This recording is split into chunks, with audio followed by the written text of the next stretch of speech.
Good morning, everybody. Jason Meyer here with Morning Jumpstart. Pressing all kinds of buttons today. But some good things happened. I like that new timer over the thing. That looks better than a black screen, don't you think? Anyway, today we're going to be doing something a little bit different. Well, not really different. The same thing, just we're going to try to take it to another level today. My thoughts are at the beginning of the week, we'll kind of start out with the basics, fundamentals, go into it, and then maybe as the week goes on, we'll level up of what we're talking about as far as, how would you put it? Advancement. So these might be a little more advanced things we're talking about today. But what I thought we'd like to do is I'd like to attempt to connect the ideas that we start our work with the actual marks we're making on the canvas and why we're making those marks. This format's going to be a little bit different than I'm working on, and I'll explain that in a minute when we get into the work. But like always, the principles are exactly the same. So I thought I would work, let's see, I got the timer out to set it. I would work on that. We got 45 minutes here. And that way, if I just got lost, I could get lost and you guys could see it happen, right? Because when you're working, when you first start to learn, it's very block, A, B, C. It's almost, okay, step one, now what do I do? Step two, okay, I've done step two. Okay, so now what is it? Step three.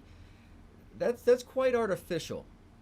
And so what we want to do is we want to bring this back into kind of a natural process, right? It's very common for you to have that artificial process to gain the knowledge that you need.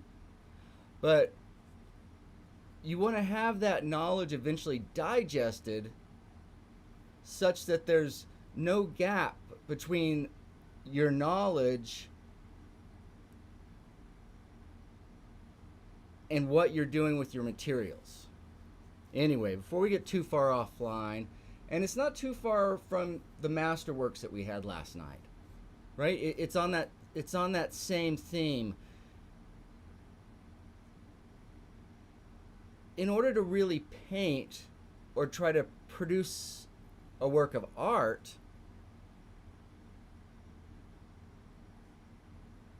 you must be working from an idea, and then the work of art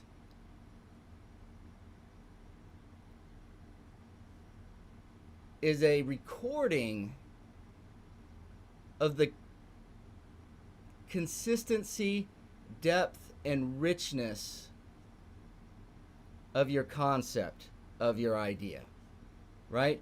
The canvas is the physical recording. It'll tell the viewer, it'll tell the seeing viewer, did I have an idea at all? If I did have an idea, was I able to carry that idea forward every time I touched the canvas? And if I was able to have an idea, have the consistency of thought so that every time I touch the canvas, the idea, the composition, the harmony was created, enriched, and refined. Okay, so you may not be aware of this, but your canvas is, I hesitate to say this because I don't want anybody to lock up. Your canvas is a very, very, very personal diary that you're putting on a wall for anybody with the eyes to read. Okay, and what they're reading is, as Robert Henry said, is your exact state of consciousness at the moment that mark was left. Last night I read a passage from David LaFell's book talking about the more of one's life you can get into each brushstroke, the better the painting will be. Well, that life is that consciousness. That life is, where is this coming from? Right? Because that's the scent left on the mark.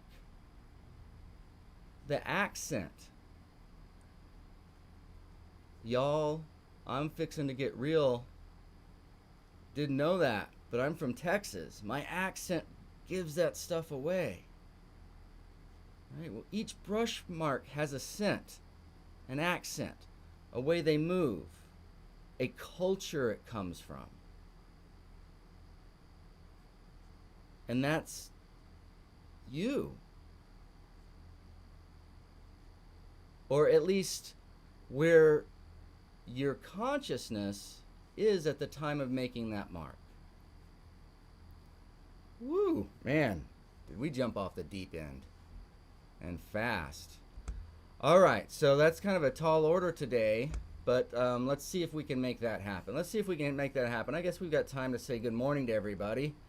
Woo, a good deep swim this morning. Miss Shakti's here. Good morning, Shakti. Tom, good morning, good morning. Susan. All right. Cindy, to make sure we stay on track. Thank you, baby. No more artificial. Well, artificial is useful to learn, right? And I use the word artificial, but you could think about artificial or step by step as the first 2 weeks of our monthly class. Right? It's artificial in that we're studying, we're learning. It's preliminary, right? But even while you're doing those studies, the goal always has to be to compose, construct, create a harmony. And you can get that from the stain of the canvas to the last brush stroke on your painting. Right? It's that working in harmony that we're looking for. And the only way you're able to express that harmony, according to the talk we just had a couple of minutes ago, the only way you're going to be able to express harmony, wholeness, unification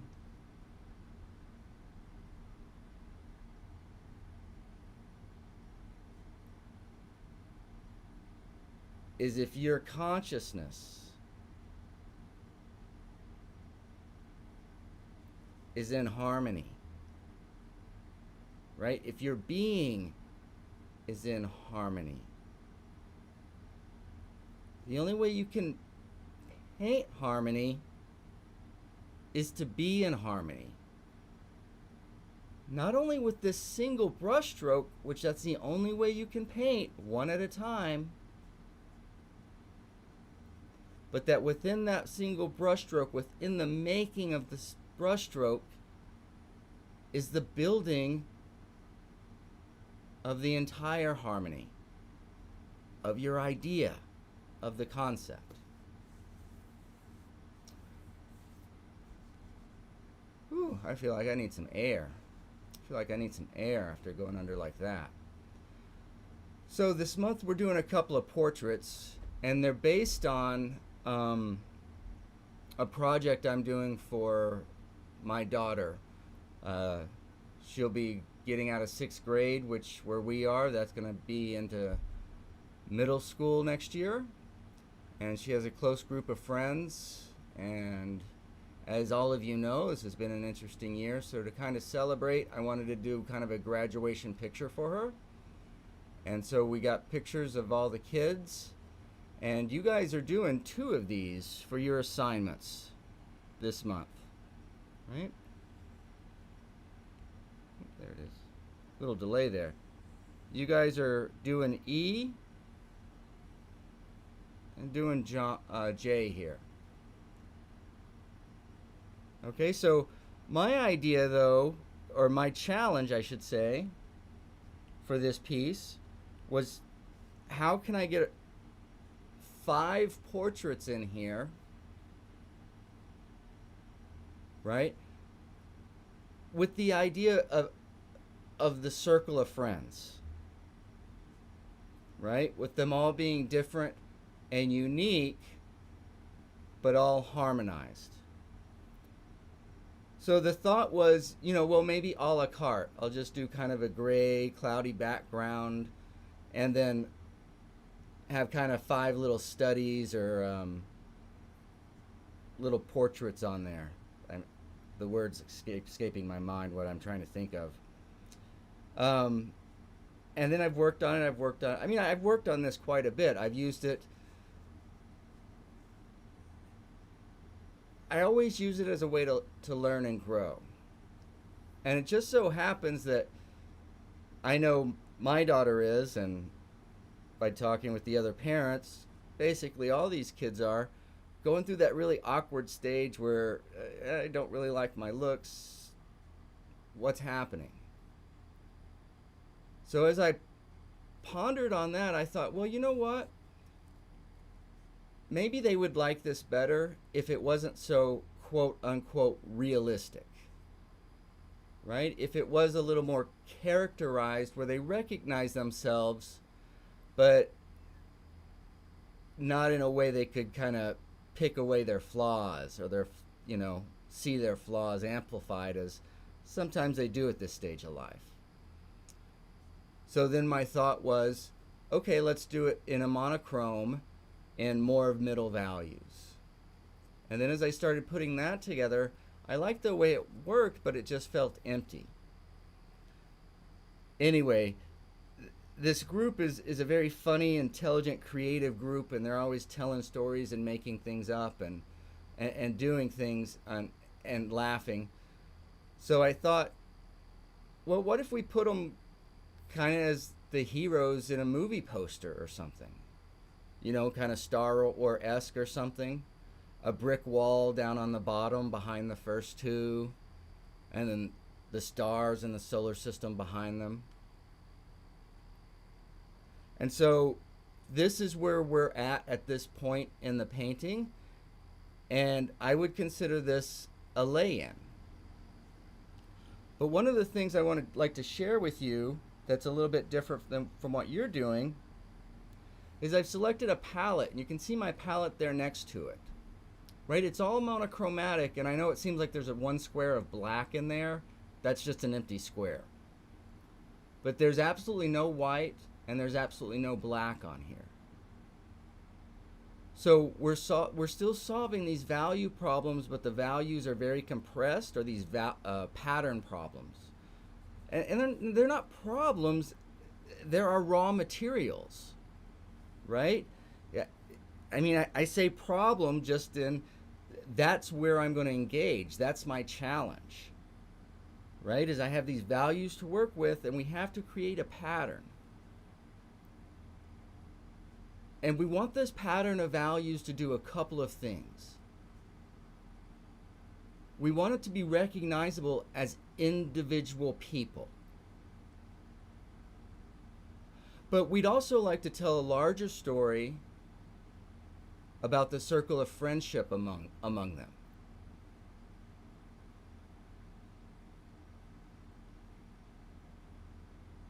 Yeah, and you know what? You are right. You're exactly right.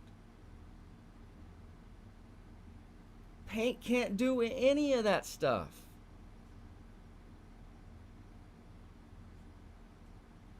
All we have is dark, gray, light, and highlight.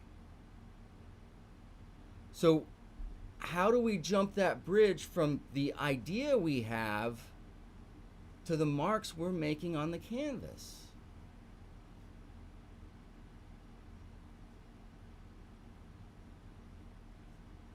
Yeah, you got it. That's not all, is it? That's not all, is it? I didn't tell the whole truth. I didn't tell the whole truth. And I kind of did it backwards. Right? Because what's always first? What's always first? Beauty, harmony.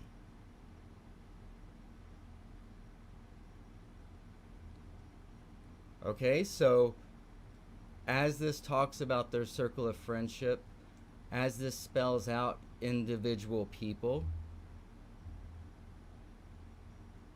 every stroke needs to push that narrative forward.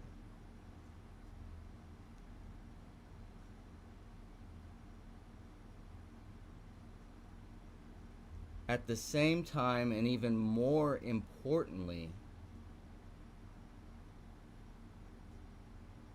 while creating and enhancing the harmony of the marks, just the abstract harmony of the canvas. So you guys have been working really hard and have been doing a lot, and why can't I get this? Why can't I get this? Why can't I get this? Well, I've been sneaking you in the back door, right? I'm asking so much of you guys. I'm asking so much of you guys, right? Just to make marks aesthetically beautiful, harmonized. Man, that's a big ask. But on top of that, you're learning materials. You're doing portraits. Do you guys know that portraits and figures are like the hardest thing you can paint? No, because we didn't talk about that. We talked about value patterns. Okay, so remember, whatever you're doing, you've got to get it down into simple terms. Even if we're doing something really, really, really advanced, subtle, and complicated. Right? There's like two ends of harmony in one sense. Right? The essence of harmony is taking a bunch of different things that aren't working. It's about taking complexity, taking a variety of problems. But if you thought about harmony as kind of a doorway or a hallway, and so in order to get harmony, we've got to take this complexity of problems and take that crowd and shove it into this little hallway called harmony. And what harmony is and does is it creates all these takes all these different things. And as it comes out on the other end of the hallway, there's not a bunch of things, there's one thing. Right? There's a unification. And that's what we're ultimately looking for. All right. How about we get to the canvas? Is anybody still awake? Is anybody still here? So we can consider that getting clear in my idea before I start working today. So I'm not going to take too long, but I will take just a second to show you of my idea. We've talked about the idea conceptually in my mind. Now let's look at the marks and how they're portraying the idea. So if we look at our dark, so this dark pattern has to talk about this particular person.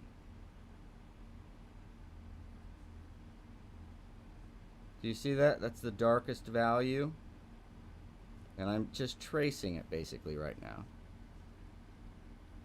And yeah, I've got a little flare of light there. Don't let that get you confused.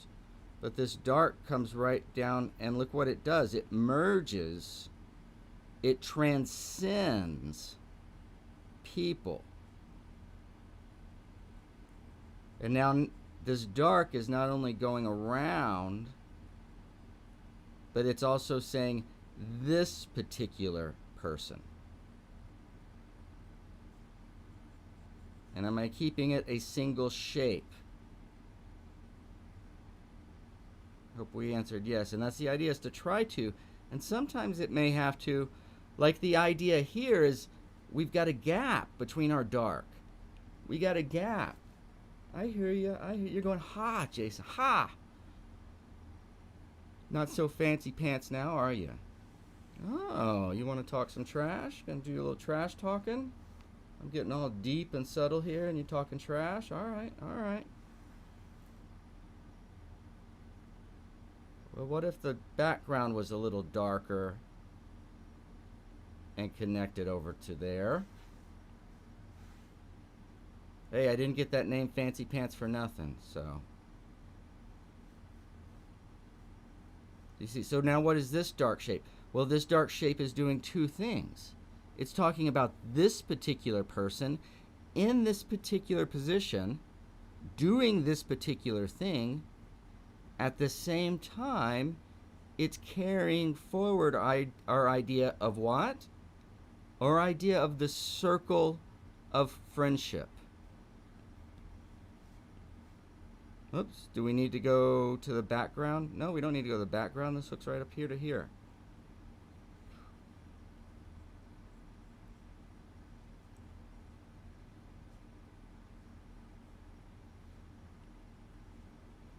But the dark, it's not just about the circle of friendship and saying these individual people. It also has to be aesthetically beautiful and interesting. Would you guys call this an interesting dark shape at this point? Because really, I've just been yanking these kids around this universe out in space here, putting them here, putting them there, putting them here, putting them there, putting them there, putting them there. Trying to get a way I could connect up a dark shape that looked like the people, looked like the kids, that expressed the idea, and follows our general principles of good art. And this is our first one, visibility. We've got to have a dark so that a light can go on it, so that there's contrast, so there's visible. I hear you, Will's over there buying. Just give me a minute. Just give me a minute. All right. Thank you, Shakti. Thank you, thank you, thank you. Yeah, it's not necessarily even easy because to get to these levels, you really have to open up. And what that means is you just got to open up, right? And if there's people hunting or hurting or punching or kicking, you don't want to open up because you're going to get hurt. You guys figure out Will yet? You thought I was stalling, but I was giving you a chance to see if you could see it.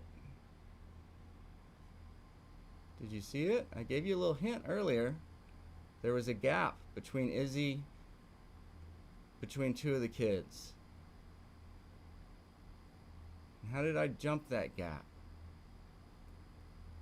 Yeah, I used the background.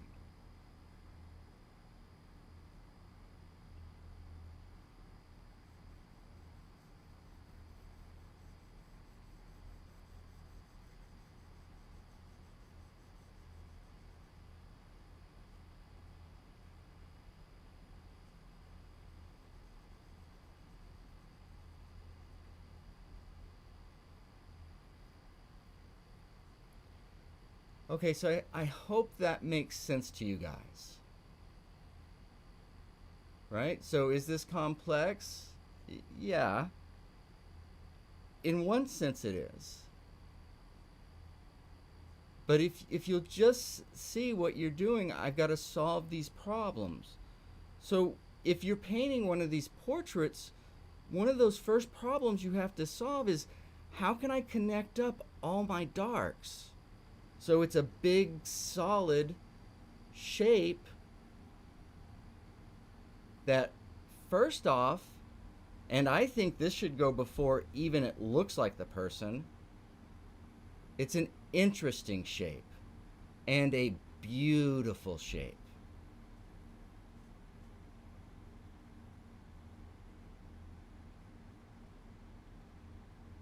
Okay, so what I just did right there is I'm drawing the line between art, between fine art, and between illustration. Is in fine art, our primary motivation is harmony and beauty. Even over likeness or thingness or particulars. Even a particular story or narrative. We go from illustration to fine art when our primary focus goes from on the thingness, the things, the particular person, a particular narrative. It leaves those as secondary and puts as primary harmony and beauty. Now, that doesn't mean that the artist can get away with nobody recognizing what they're doing. Now, let me first say there's lots of ways to express harmony. It doesn't have to be done realistically. But, right? If you're doing a portrait of a bunch of school kids and it's for them or their parents, most people just, okay, fine, I'll do an illustration. And they drop into illustration because it's just too difficult to try to make it look like somebody, tell a story, and be beautiful.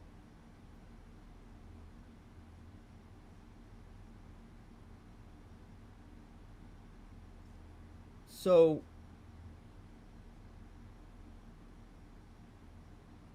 a lot of this is about thinking deeply, right? So some of this is then,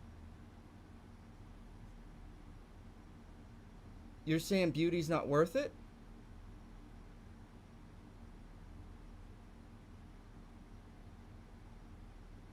When you make that choice, are you saying that beauty's too much trouble?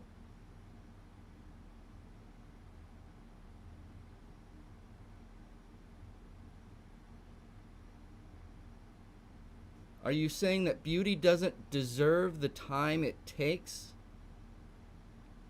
to slow down and serve it?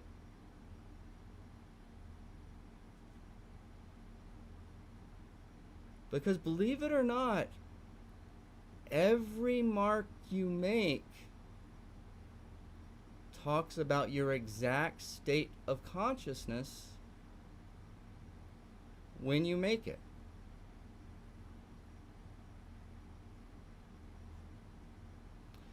So the bigger question here, outside of what mark you're making with your hand, is where do you want to exist while you paint? Do you want to be in the harmony? Do you want to be in the beauty? Do you want to be in the connection, in the unity?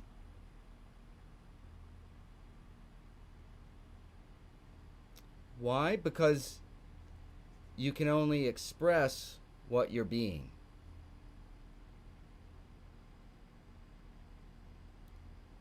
Or would you rather be with the tape measure and the ruler?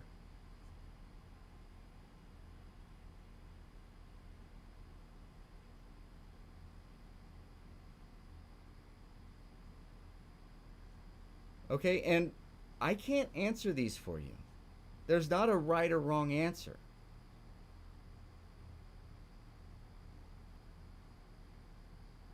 But I I want to pose that the answer shouldn't come from anything out in the world.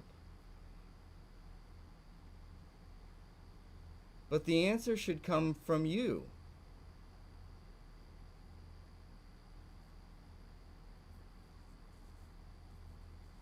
One of the damnedest things anybody's ever said to me,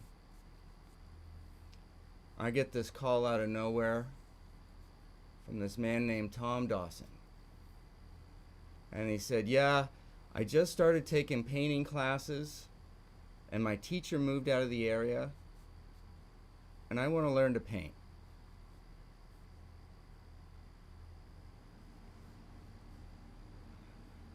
I said, why? All right. So I wasn't teaching. I said, well, I'm not teaching, but you can come hang out. We'll go hang out. We'll paint a little bit. Well, he wouldn't take no for the answer. And before you knew it, he was coming over to the studio for private classes.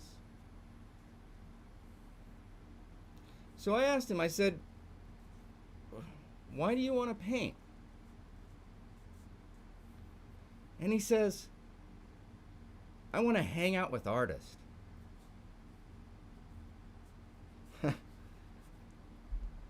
So, anyway, where do you want to hang out? Where do you want to hang out?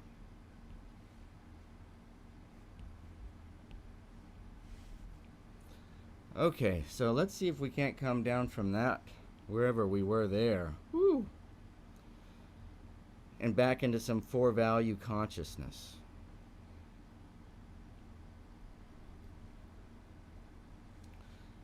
So, since you guys are working on E and J, I thought maybe, why don't we start there?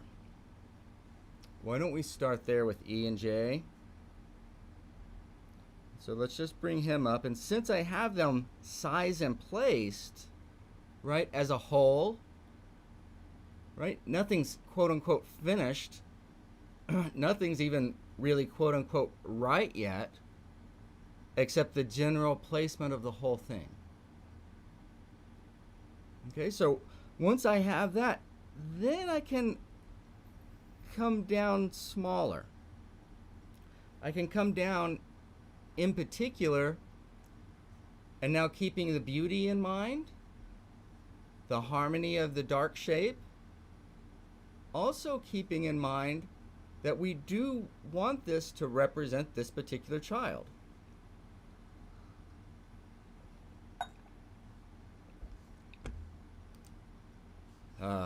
Man, stop it, Tom. You're gonna make me cry today. Oh my gosh. I didn't think I was gonna get that story out.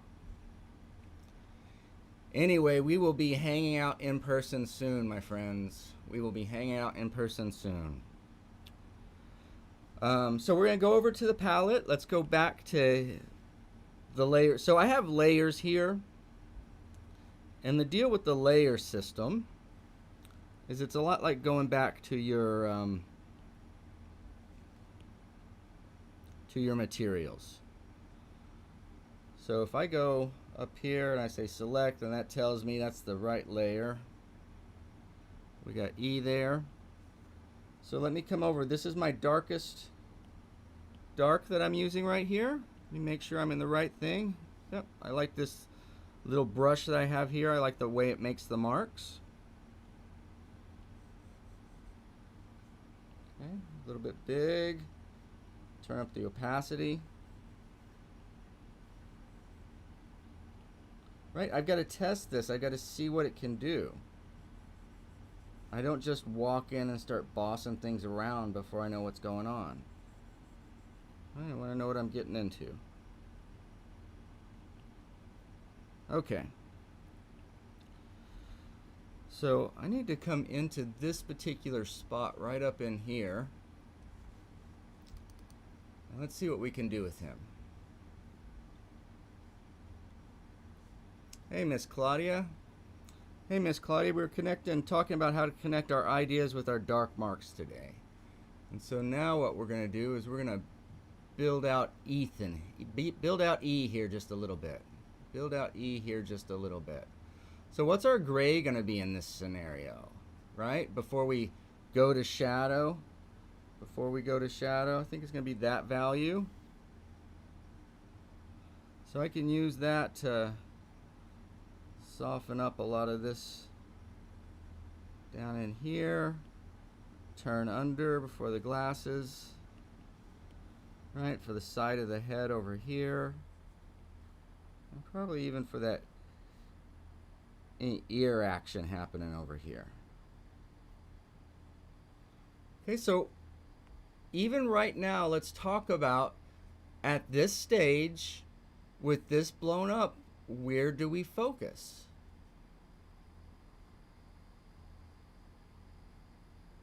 Well, we see the forehead, right?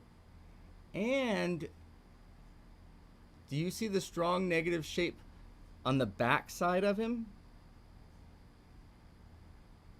Yeah, so we have the two areas of focus, and those were the same two areas that I said we should focus on in your painting. Okay, one of the things that we do have is we've got light crawling down here that I don't necessarily want crawling down here. So I'm going to take that same gray value, put this over here so you guys can see what's happening here. So this shows me my brush size here.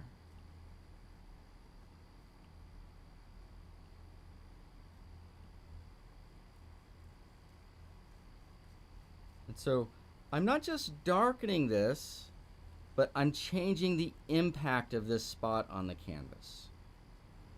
And that's how I'm looking at the activity that I'm doing. Is I don't want this impact here, so how can I lessen it?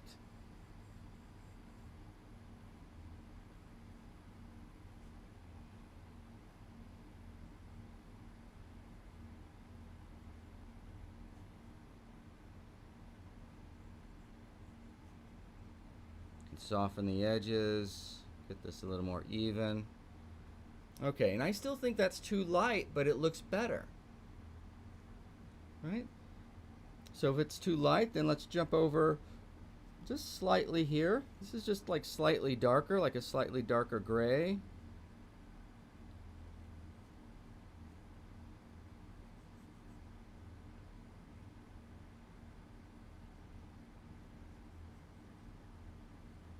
And again, I'm not blindly doing this. I'm keenly listening. Keenly listening to the volume of the visual impact. Okay, and see, and I was blindly doing that. I lied to you. Because I was going to leave more there for a highlight on the top of the shoulder. So I'm going to do this right before the shadows. I'm going to do this on the mask.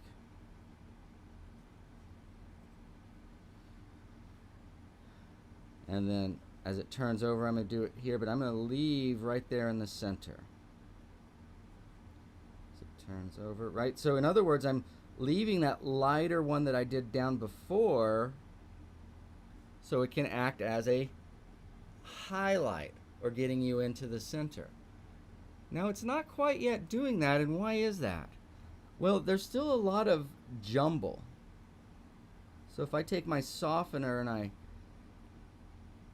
level out a little bit of this, even these things out, then they read a little cleaner, a little clearer. That jumble's not there. But the only way that you can do this with any meaning is if you're reading the volume. right? Because you could endlessly put things down and pick them up and put them down and pick them up and put them down and soften them and harden them and soften them and make them grayer and make them lighter and make them more colorful, make them darker. So you've got to have a directive, a reason that you're doing everything. And your idea, your concept, which always has to stay in the yard of, has to stay on the property of beauty, of harmony. So in my mind, because I think the whole purpose of the art is beauty, is that if that's not in there, we've missed it. You know, if that's what we're trying for. Right? You can render ugly. You can render disharmony. You can render pieces and segments.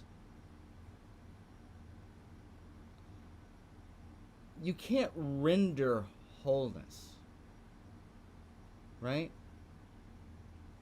And the same way is you can never render ugliness into beauty.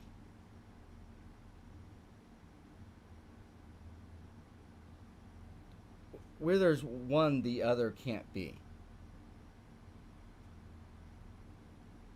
Anyway, let's not go off too deep here. Where are we at? What time we got? All right, we got a few more minutes, so let's see how we can push this painting forward then with these limited values.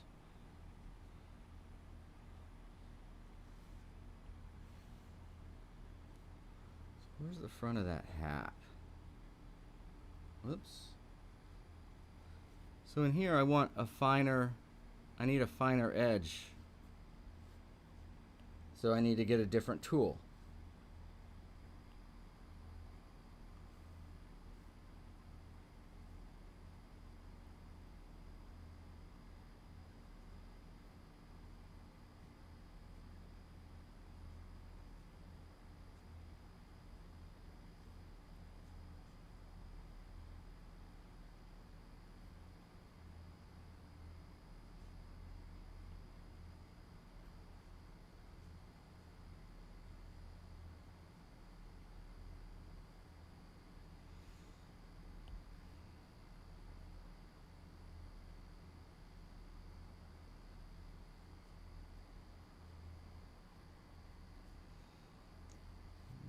Back to our dark for that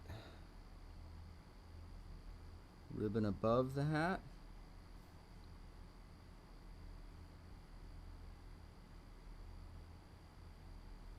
So as I work on these things, look at what I'm trying to promote.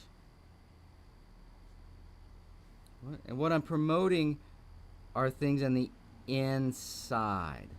I'm not promoting edges. Right? I'm promoting more internally. That's a little bit hard. I'm trying to just get a small highlight. There we go. Even on that little ribbon there.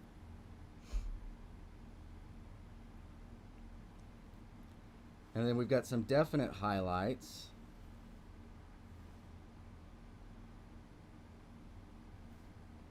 See, how do I want my highlight? I gotta buy a new brush set that's got a palette knife in it. I need a palette knife. Let's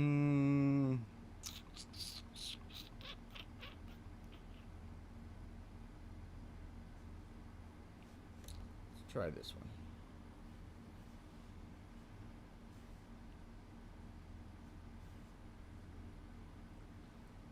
So I wanna... So which way do I want to move? I want to move this direction, right? So since I want to move in that direction, guess how I'm going to put this highlight on? I'm going to put it on with a hard edge here and a soft edge back there. If I wanted to move the other direction, if I needed to move this direction in the painting, I would put the hard edge of the highlight there and the soft edge back there. Okay? So that's how you work to connect.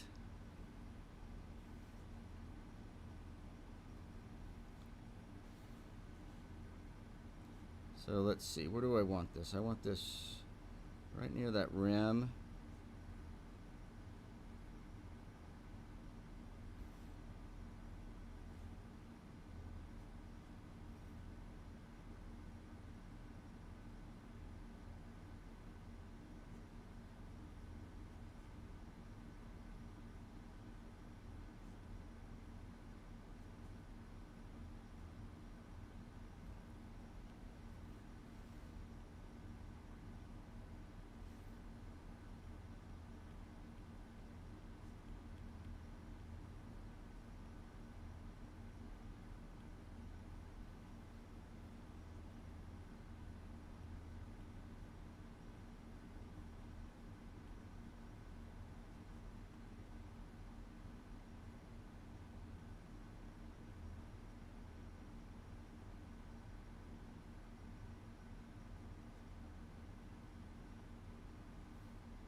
Even if I was smart about, well, I don't know.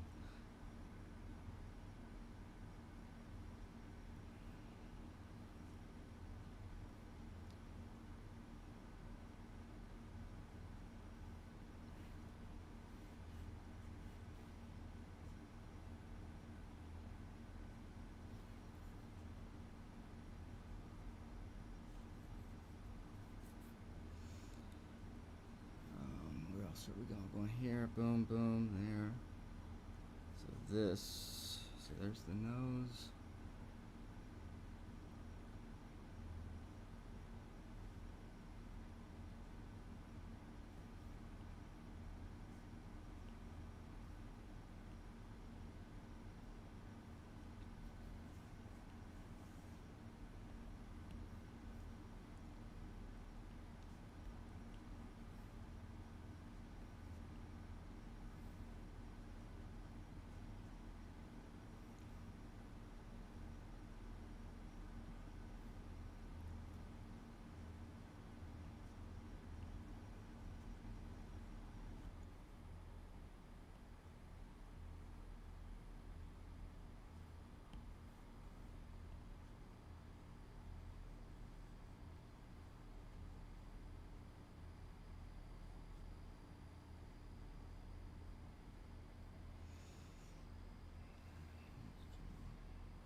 Let's see here.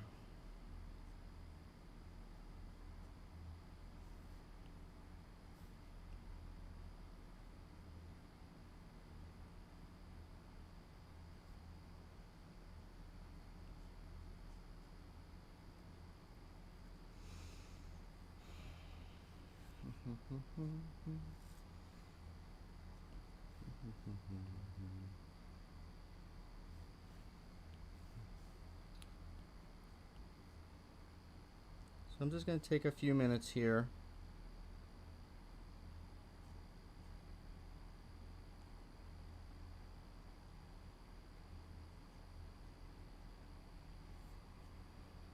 And work. And let's see. Well, we're almost out of time, but like over here, right, I would do some very careful drawing, but that's probably going to be all you see over there. It's probably going to be all you see over there.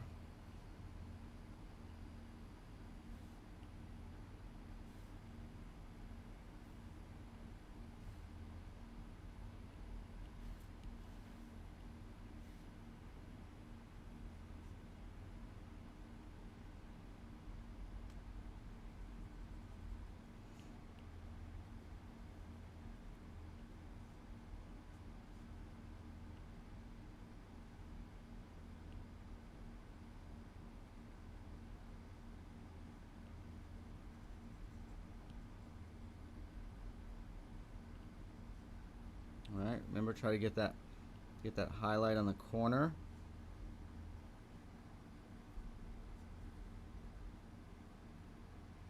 Okay, so we pushed it forward a little bit, right? Because I know that's an area of focus. That's where I'm going to work. Right? If we were in class and you were a little devil and you just wanted to see me lose it, just lose my mind and go crazy, you'd come in here and you'd start developing these bricks. You'd be putting color on those bricks, you'd be putting highlights on those bricks, be putting some dark shadows on those bricks. Boom, boom, boom, boom, boom, boom. And why would that be a mistake? Well, because it's background. Right? If you had 2 years to write a novel, you're a year and 9 months into it, and you've only half done, and you spent the last 9 months working on a character study of a character that's got 2 lines in the 3rd page, well, I'd say your novel's not going to be a very good novel. Right? Because you don't know how to handle the format of the art. Okay?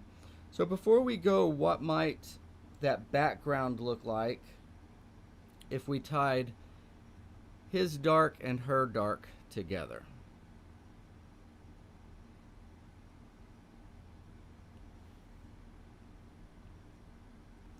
So we've got that background, going to get a little bigger, a little softer. Take the opacity out just a little bit. Right, and the other thing I'm going to look at here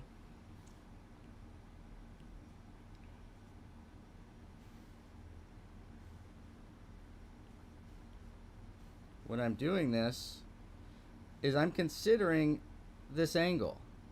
And what I don't want to do with that back here, you remember we spent so much time talking about the importance of this, is now wouldn't it be ashamed if I came in here and just wiped all that out? Just what if I just did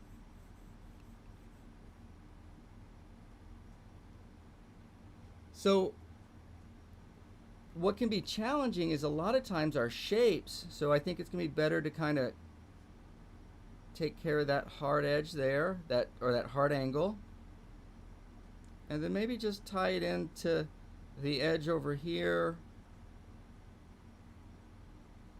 and then we don't want it just to be a line, right? So can we get it, maybe it skips and comes up and kind of touches there. Maybe. Whoops, don't do anything crazy like that. And then as we get over here too, right? Maybe some of that will show up over here. So let's see.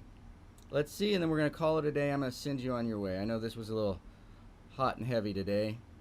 I hope everybody's okay. Hope I didn't hurt anybody.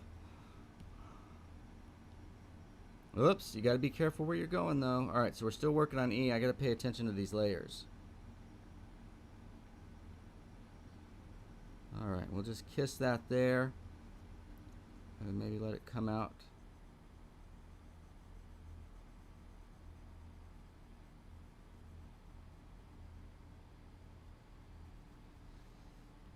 Maybe, let's see.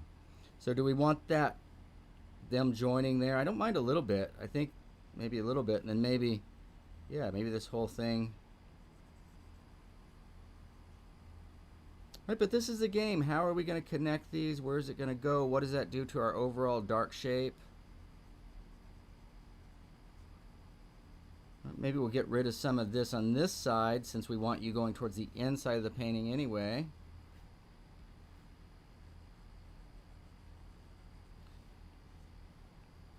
But now that I know, aesthetically what I need to do, my movement, right? Who and what these things need to look like, I've got my parameters. So the hard thing's just to not get lost, hypnotized, right? Don't fall for the siren song.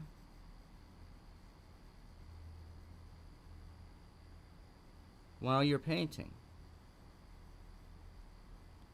Because there is a siren song to it. I mean, you can just get lost in watching it go on and things happen and changing this and more color. And so you got to really hold tight. I believe it was Odysseus, just like Odysseus, right? They had to pass through the sirens on their passage on the way back home. The sirens were these sea creatures that had the most beautiful voices that the sailors could not resist. And so when the sailors would hear their songs, they would literally jump overboard and drown trying to get to them. Well, Odysseus was just dying to hear the song, but he was in charge of the ship. He had to get back home. He had no interest in dying. So all of his men that were rowing the oars, he filled their ears with wax, so they could not hear the siren songs. And then they ordered him to tie him to the mast of the ship with heavy rope that he no way could come unbound from. And then he'd ordered them not to listen to anything he said until they were on the other side of the channel. Right? So you've got to find a mast to tie yourself to as you cross this sea of material and beauty and sidetracks and forks. Right? Know your destination. Know your destination and you'll get there. Oh my goodness. What happened this morning? What happened this morning? I don't know. I hope you guys liked it. Wow, I don't know what else to say. If you are enjoying the lessons, please make sure to check out our online school. As we get the pandemic under control and the world starts to open back up, things will be changing a little bit around here. There'll always be some presence here on YouTube. But if you really want the meat and potato of the lessons, check out the online school. You'll find that at our website, jasonmeyer.com. Meyer, how's that spelled? Not like you think. You know what happened to Mary? Yeah, Mary was at the top of the hill and she went running down really fast and she fell down, and by the time she got to the end of the hill, Mary was no longer Mary. The R and the Y got all confused and now it's Meyer. M-A-Y-R. Mary, the R and the Y just do-si-doed, and there you got it. Okay, hope everybody had a good time today, and thank you. Yeah, we're working. We hope she likes it. Thanks, Susan. Thank you, everybody. All right, go paint, create some beauty. It's up to you, right? Not things but harmony. Not things but harmony. Not things but harmony. Why? Because you can only see one thing at a time, and you can only ever see what you're looking for.